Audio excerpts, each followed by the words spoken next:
பல்கலைக்கழக மாணவிக்கு நேர்ந்த பாலியல் வன்கொடுமையை கண்டித்து போராட்டத்தில் ஈடுபட்ட அதிமுகவினரை போலீசார் வலுக்கட்டாயமாக கைது செய்த காட்சிகளே இவை.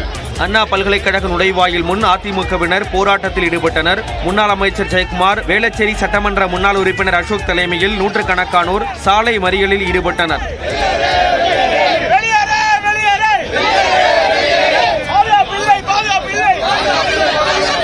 தொடர்ந்து தடையை மீறி போராடியதாக கூறி ஜெயக்குமார் உட்பட அதிமுகவினரை காவல்துறையினர் வலுக்கட்டாயமாக கைது செய்து பேருந்தில் அழைத்து சென்றனர். உடனடியாக காவல்துறை ஆய்வு செய்து சம்பந்தப்பட்ட யாராக இருந்தாலும் சரி சட்டத்தை முன்னிறுத்தி அவர்களுக்குரிய தண்டனை கொடுக்கிறோம். அப்போது பேருந்து படிக்கட்டில் தொங்கியபடி சென்ற ஜெயக்குமார் திடீரென சரிந்த போது அவரை கீழே இருந்த தொண்டர்கள் தாங்கி பிடித்தனர்.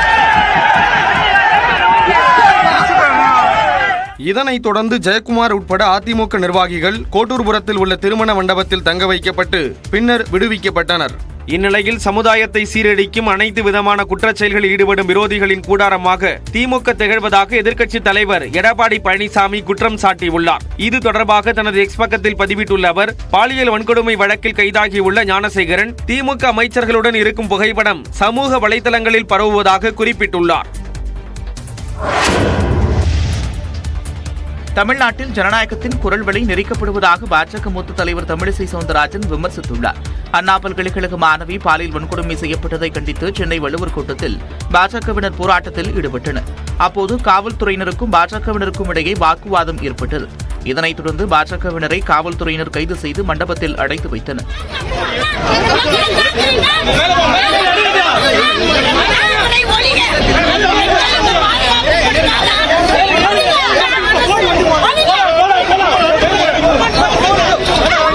தமிழிசை சவுந்தரராஜன் உள்ளிட்டோர் மாலையில் விடுவிக்கப்பட்டனர்.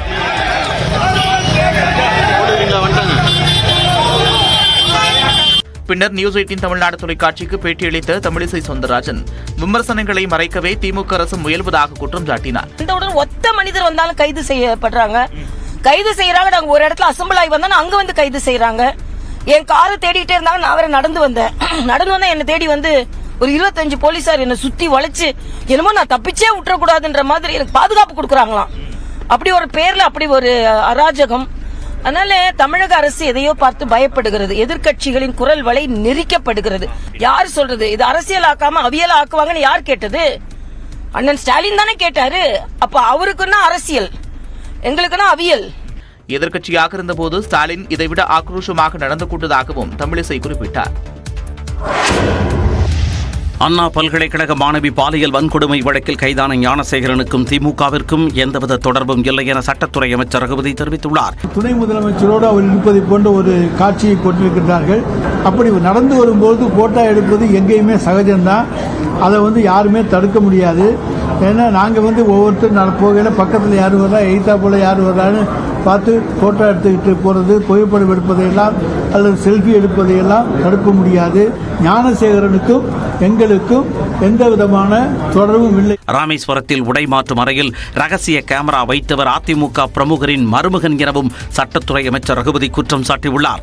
அண்ணா திராவிட முன்னேற்ற கழகத்தினுடைய பிரமுகர் ராதாகிருஷ்ணன் என்பவருடைய மருமகன் ராஜேஷ் கண்ணா என்பவர் அங்கே வந்த பெண்கள் குளிக்கின்ற அறையிலே போட்டோ கேமராவை வைத்து அமேசான்லேருந்து 3 கேமரா வாங்கி வச்சு 3 அறையிலையும் வச்சு போட்டோ எடுத்து அதை அந்த காட்சிகளை எல்லாம் வியாபாரப்படுத்தினாரா, வெளிப்படுத்தினாரா, மிரட்டினாரா என்பதெல்லாம் விசாரணையில் தெரியும். பாலியல் வன்கொடுமை வழக்கு குற்றவாளிகளுக்கு விரைந்து தண்டனை பெற்றுத்தர நடவடிக்கை எடுக்கப்படும் என உயர்கல்வித்துறை அமைச்சர் கோவி செடியன் தெரிவித்துள்ளார். கவனமாக இருந்து மாணவர்கள் நலன் காக்க நாங்கள் பெருந்துணை பூர்வம் என்பதை தெரிவித்துக் கொள்கிறோம். விரைந்து நடவடிக்கை எடுப்பதற்கான நடவடிக்கை எடுக்கப்படுகிறது. மாணவர்களுடன் அரசு துணை இருப்பதாகவும் அமைச்சர் கோவி செடியன் உறுதியளித்தார்.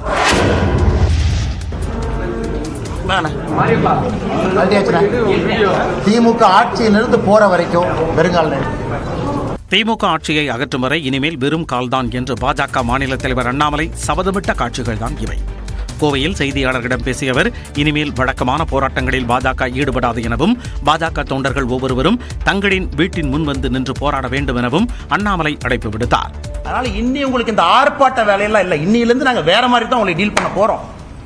நாங்கள் ஆர்ப்பாட்டம் பண்ண கலெக்டர் ஆஃபீஸ்க்கு வருவோம். எங்கள் ஆளு எல்லாம் காலங்காத்தால 8 மணிக்கு கிளம்பி வருவாங்க. நீங்கள் அப்படியே ஒரு 1000 போலீஸை போட்டு நாய் பிடிக்கிற மாதிரி 2 பேர்த்த பிடிச்சிட்டு போகலாம். நாளையிலிருந்து ஆர்ப்பாட்டம் அப்படி கிடையாது. ஒரு வீட்டுக்கு வெளியே ஆர்ப்பாட்டம் நடக்கும். நீ 10,000 போலீஸ் இறக்கியா பாத்திரலாம். திமுக நேர்மையான அரசாக இருந்தால் 15 நாட்களுக்குள் குற்றவாளிக்கு தண்டனை பெற்றுத் தர வேண்டும் எனவும் அண்ணாமலை வலியுறுத்தினார். மாணவி வன்கொடுமை சம்பவத்தை கண்டித்து தன்னைத்தானே சாட்டையால் அடித்துக் கொள்ளப் போவதாகவும் விரதம் இருக்கப் போவதாகவும் பாஜக மாநில தலைவர் அண்ணாமலை தெரிவித்த நிலையில் லண்டன் சென்று வந்த பிறகு அண்ணாமலைக்கு என்ன ஆனது என்று தெரியவில்லை என விசிக தலைவர் திருமாவளவன் விமர்சித்துள்ளார். மாநில தலைவராக என்னுடைய இல்லத்திற்கு வெளியே நான் நின்று சாட்டையால் என்னை 6 முறை நான் அடித்துக் கொள்ளப் போகின்றேன். சாட்டை என்னை அடிச்சுக்கிட்டேன். நாளையிலிருந்து 48 நாட்கள் நான் விரதம் இருக்க போகின்றேன். பிப்ரவரி 2வது வாரம் முடியும். 6 படை வீட்டுக்கு நான் போக போறேன். முருகபெருமான்ட்ட முறையிட போறேன். லண்டன் போய்விட்டு வந்த பிறகு என்ன ஆனது என்று தெரியவில்லை.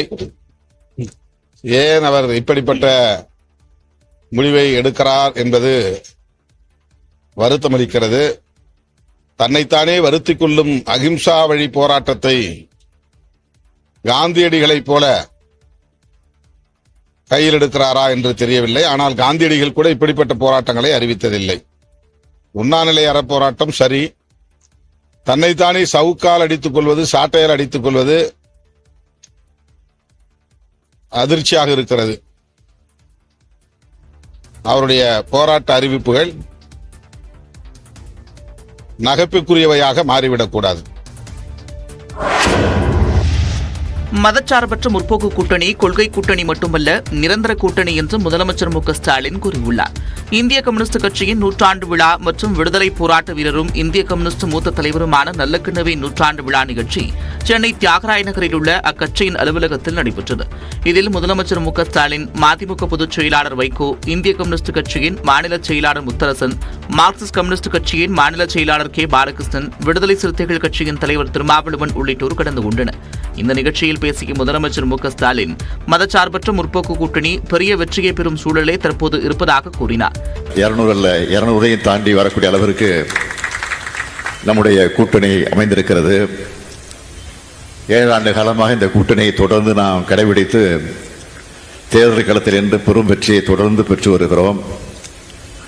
ஆக இந்த கூட்டணியை பொறுத்தவரை கொள்கை கூட்டணி மட்டுமல்ல, கொள்கை கூட்டணி என்று நாம் சொல்லிக் கொள்வது உண்மைதான். கொள்கை கூட்டணி மட்டுமல்ல, இது நிரந்தர கூட்டணி தான். இதனிடையே ஸ்ரீவைகுண்டம் அரசு மருத்துவமனைக்கு நல்லக்கண்ணு பெயர் சூட்ட முதலமைச்சர் மு க ஸ்டாலின் உத்தரவு பிறப்பித்துள்ளார்.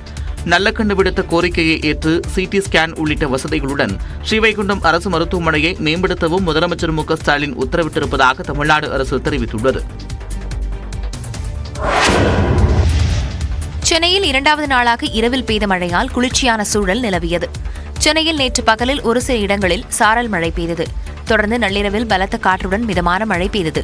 நுங்கம்பாக்கம், கோடம்பாக்கம், தியாகராய நகர், தேனாம்பேட்டை, கிண்டி உள்ளிட்ட இடங்களில் அரை மணி நேரத்திற்கு மேலாக மழை பெய்தது. இதனால் தாழ்வான இடங்களில் தண்ணீர் தேங்கியது.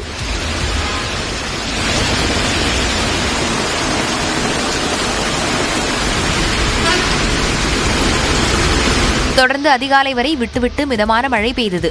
சேலத்தில் நேற்று பிற்பகலில் லேசான மழை பெய்தது. அஸ்தம்பட்டி, அம்மாப்பேட்டை, சூரமங்கலம் உள்ளிட்ட இடங்களில் பெய்த மழையால் குளிர்ச்சியான சூழல் நிலவியது. தமிழ்நாடு, புதுச்சேரியில் இன்று ஒரு சில இடங்களில் இடிமின்னலுடன் மிதமான மழை பெய்யலாம் என்று வானிலை ஆய்வு மையம் தெரிவித்துள்ளது.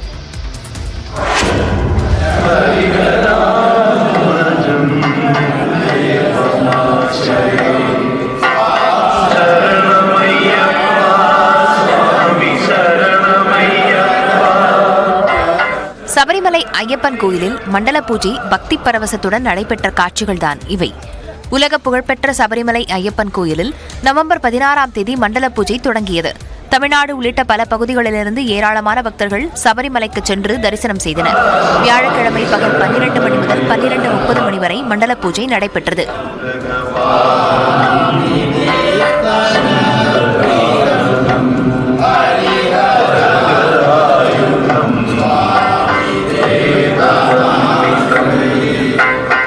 மண்டல பூஜை நிறைவு பெற்ற நிலையில் இரவு ஹரிவராசனம் பாடப்பட்டு நடை மூடப்பட்டது. மீண்டும் மகரவிளக்கு பூஜைக்காக டிசம்பர் 30ஆம் தேதி மாலை 5 மணிக்கு நடை திறக்கப்படும். மண்டல பூஜை நிறைவு பெற்ற நிலையில் இதுவரை சுமார் 32,50,000 பக்தர்கள் தரிசனம் செய்திருப்பதாக தெரிவிக்கப்பட்டுள்ளது. கன்னியாகுமரியில் திருவள்ளுவர் சிலையின் வெள்ளி விழாவை முன்னிட்டு தமிழக அரசு சார்பில் 3 நாட்கள் நடத்தப்படும் நிகழ்ச்சிகளுக்கான அட்டவணை வெளியாகியுள்ளது. கன்னியாகுமரி கடலில் அமைந்துள்ள திருவள்ளுவர் சிலை அமைக்கப்பட்டு 25 ஆண்டுகள் நிறைவு பெற்றதை அடுத்து தமிழக அரசு தரப்பில் 3 நாட்கள் வெள்ளி விழா கொண்டாடப்படுகிறது. டிசம்பர் 30ஆம் தேதி முதல் ஜனவரி 1ஆம் தேதி வரை பட்டிமன்றம், கருத்தரங்கத்துடன் 3 நாட்கள் கலை நிகழ்ச்சிகள் நடைபெறுகின்றன. டிசம்பர் 30ஆம் தேதி மாலை 5 மணி அளவில் 37 கோடி ரூபாய் செலவில் திருவள்ளுவர் சிலை மற்றும் விவேகானந்தர் பாறையை இணைக்கும் கண்ணாடி இடை பாலத்தை முதலமைச்சர் மு க ஸ்டாலின் திறந்து வைக்கிறார். முதல் நாளில் சுகிசிவம் தலைமையில் திருக்குறளால் நன்மை தனி மனிதர்க்கே சமுதாயத்திற்கே எனும் தலைப்பில் சிறப்பு பட்டிமன்றம் நடைபெறவுள்ளது. 2வது நாளில் திருவள்ளுவர் தோரண வாயிலுக்கு அடிக்கல் நாட்டி வெள்ளி விழா சிறப்பு மலரை முதலமைச்சர் மு க ஸ்டாலின் வெளியிடுகிறார். தொடர்ந்து மாலையில் பல்வேறு கலை நிகழ்ச்சிகள் நடைபெறவுள்ளன. 3வது நாளில் திருவள்ளுவர் ஓவிய கண்காட்சி நடைபெறுகிறது.